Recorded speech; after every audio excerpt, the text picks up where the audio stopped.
In today's video, we're going over TikTok's biggest dental trends, from real-life vampire fangs to life-changing procedures to eventually the most viral of them all, cheap veneers that could put your life at risk. Okay, you guys tagged me in another great braces transformation, so we're gonna go through exactly. So we had underbite, crooked, crossbite here. Okay, gotcha, that's a lot. Decided to get braces. What do we got here? Yeah, so you can really see the side of her face is very under and her upper. Okay, so she went into jaw surgery. So she did go into a double jaw surgery here, and you can see, so right here, you can see this is post-surgery, and actually the jaw is fixed at this point. What they do, they break off the jaws and they pull them forward and pull the lower jaw back to basically fix that jaw. And what you can see here is 1 month post-op. She's got rubber bands here because what it's doing is actually holding the jaws together so that they can form in a good bite, so they don't have any issues there. But let's go ahead and see how it heals up and how it looks. Okay, so we're post-op the surgery. We're looking so much better. Look at that profile change. 3 months post-op, that is crazy different. What color will make your teeth get brighter? I can tell you. No, literally, I can tell. It's literally my job. I literally do this every day, and I can tell you exactly what colors will make your teeth look bright white and which ones will make your teeth look like dookie stains. Okay, the first thing we want to do is do some figuring out of, okay, what things make your teeth look bad? What should we avoid? Well, obviously, the first easy ones are I would not do anything green, yellow, or brown. Okay, green because it looks like you got food stuck between your teeth. Brown because, well, you know why. And then yellow because, well, it just makes your teeth look even yellower and nasty. So what gives? Bentist, what is the right colors? What should I choose? So for me, I would go for the blues, I would go for the purples, anything that kind of just deep, bright, you know, main color. You know what I'm talking about. The ones that you just got that pop to it. Like this is the blue I'm talking about. You see how white this blue makes this white look blue? That's what I'm talking about. That's the type of blue I'm talking about. And yeah, oh, now you know. Good luck. Break the silence, come crashing in. Listen, it's Christmas season, and y'all are still tagging me about getting your vampire retainers. So you know what? I'm just gonna go ahead and tell you exactly what you need to do to go ahead and get these for yourself so you can stop asking me. First, I need you to go to your dental office and you're gonna ask for something specifically called composite bonding, okay? You don't want veneers, you don't want crowns, you don't want anything else. You want specifically composite bonding. Now what composite bonding is it's actually tooth-colored glue that matches the shade of your teeth. Now this is another important thing. You wanna make sure that you ask them to shade match, okay? You're gonna actually have them take one of these bad boys right here. It's called a shade guide, and it's gonna match the exact shade of your teeth, because if you do this any other way, your canines that you're forming are going to look completely opposite from the other teeth. Reason why this is super important is because they're not going to take away any of your enamel of your teeth. They're just going to build up on top of your teeth, meaning you're not going to hurt any of that dentin or enamel that you got going on in your teeth. This is super important.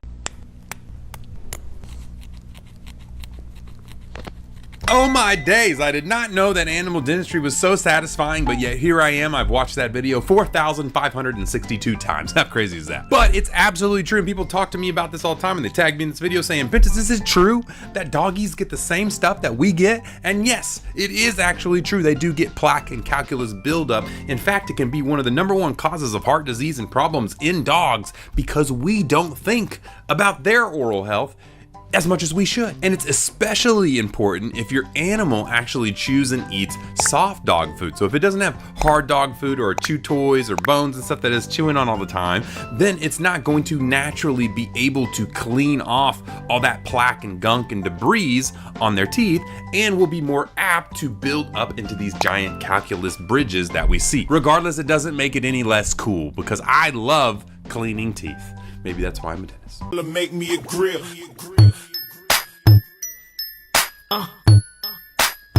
Man, I wish I would have known that about 20 years ago. But for real though, we know we've been blinging out retainers for a while. In fact, I was the very first person to ever bling out a retainer, as you can see here. But for real though, what's going on here? Can I do this? Is this safe? Is it gonna break my retainer? What's going on here? Well, in fact, most of you guys are not gonna have retainers like this. This is what we call a Holly retainer. It's an old school retainer that used metal and acrylic to really hold things in. Nowadays, we do have clear retainers more similar to this that protect the full coverage of the tooth and protect from wear of your teeth as well. But as you can see here, it is still available to be bedazzled if you said want to. But there is a few things that you probably want to know first. One, to get that stuff on there, you're gonna have to use some type of glue, super glue, things like that. And honestly, I don't know the long-term effects of having that glue leak into your mouth over time. So overall, you can do it, but I don't recommend it. I would rather you just, wear your retainers the way they're supposed to and keep your teeth straight.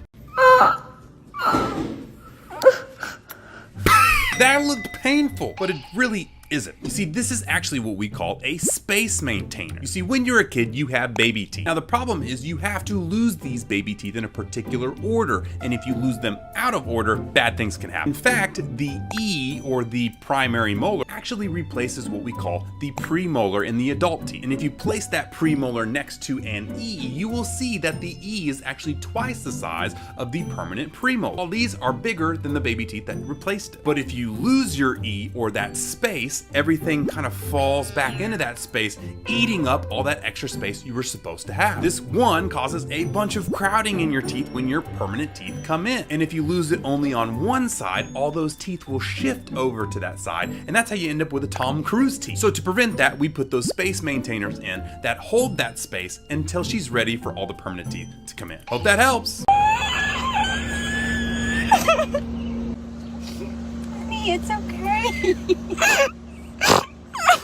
There are two things that I can guarantee you after a wisdom tooth surgery. One, crying. Lots of crying. And two, is just completely acting a fool. And it's not actually the surgery, it's the anesthesia that you take, because what it does is it causes two things. One, for you to be completely out of it. And two, weirdly enough, it makes you tell the truth. That's right, it's like a truth serum. And one of the craziest things we see is what kids say when they wake up from this stuff, because they normally tell a lot of secrets to their parents that they absolutely should not be saying. Another really big thing that happens is you think your tongue falls out. I don't know why people think that. I mean, I get it. It's because when we put the gauze packets back there, they kind of fill up with the red stuff. You know what I'm talking about. I'm not trying to get, triggered or anything here. And so when that falls out of their mouth, they get this red thing that falls out of their mouth. And for some reason, they always think that they lost their tongue, and then that makes them cry and freak out even more.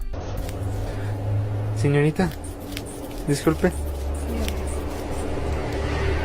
De todo corazón. And that single-handedly reminds me of one of the biggest nightmares of being a dentist. Well, used to be the biggest nightmare. Because you see what that is? That's what we call an alginate impression. This oopy goopy stuff that you gotta mix up really quickly and then put in the mouth and then wait for a minute for it to harden, all while trying to stop the person you're doing it on from gagging and throwing up all over you. And you know what happens when you're an orthodontist?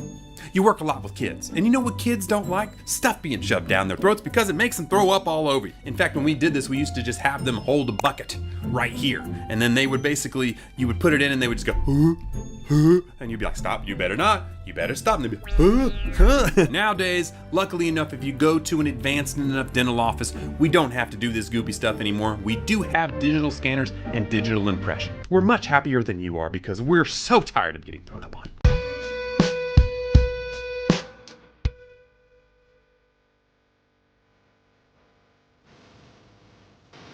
Okay, first off, y'all have something else in this comments saying my man's got the cartoon baby tooth from Boss Baby. That's a little extra. But what if I told you that this proves to you how important teeth are? And here's exactly why. A lot of people be commenting me, talking to me, saying, Bentist, why did they leave one tooth behind? I mean, they already pulled all the other teeth. He's in dentures. Why wouldn't you just pull all of them? Well, the answer is because that is how important teeth are. They have so much importance that you just don't know how important they are until they're gone. Even just the sensory input of being able to feel the tooth actually activating the bone and the nerves and the blood supply, everything is super important into like biting pressure. And can you bite down? Are you biting on your lips? Are you biting on your cheeks? A bunch of different things like that. Now, in his case, also, that one tooth is adding what we call retention, letting that thing snap up into place and hold on better.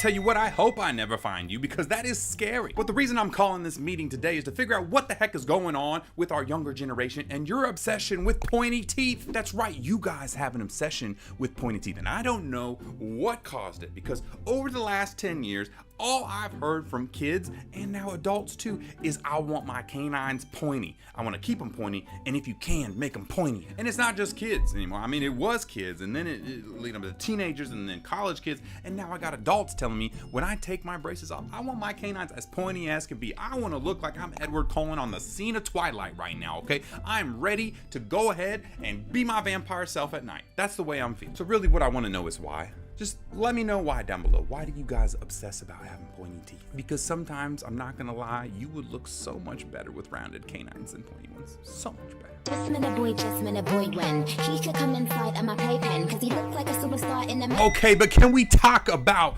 fluoride at the dentist office? Because that stuff was lit back in the day. I don't know what you guys had, but mine was like this foaming stuff, and it was strawberry banana. I swear, I don't know what was inside that thing, but it tastes better than anything I've ever had in my entire life. I wanted to eat it so badly, but it's obviously the one thing that you can't eat because it's fluoride. And then all of a sudden, whenever I got to, like, I don't know, age 13 or 14, they started putting this gunk on my teeth.